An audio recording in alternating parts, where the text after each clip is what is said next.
ዛሬ ከሩትዬ ጋር መጥቷል። በእርግጥ ሩትዬን እንደዚህ ያለ ቃል መናገር የለብህም።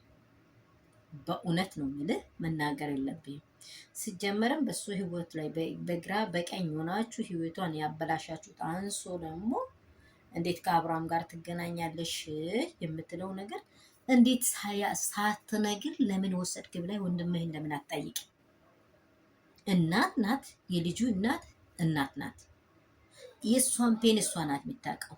እንዴት እንደሚያመት እሷ ናት የምታውቀው። እስጧ እንዴት ቆርጧት እንደወጣ እንዴት ደም እንደፈሰሳት የምታውቀው እሷ ናት።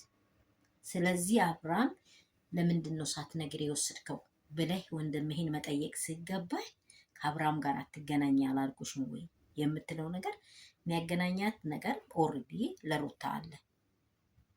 ለሩታ የሚያገናኝ ነገር አለ። በእርግጥ ይሄንን ሁላችን ራቅ ብለናል። ራቅ ብንል ልጇን ሳይነግር በድንገት ብድግ አድርጎ ከቤቷ ውስጥ ምን ስሜት ነው የሚሰማኝ? ሰላም ሰላም፣ የኔ ቤተሰቦች እንደምን አላችሁ? ሁሉ ሰላም፣ ሁሉ መልካም ነው። እኔ ጋር ሰላም ነው። ሰላማችሁ ዝትርፍ ይበልልኝ። እኔ አለው። እናንተ እንዴት አላችሁ?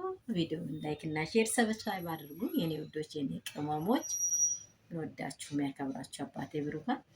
ግን አፍ ያለው ጤፍ ይቆላል ይላል የሀገሬ ሰው። ግን ዴቭ እንደዚህ ያለ ነገር በሩታ ስታወራ ያማታል። በጣም ነው የሚያማት። ምክንያቱም የልጅ እናት ናት። ሳይነገር ከቤት ብድግ አድርጎ ውስጥ አይደለም ኳስ አይደለም።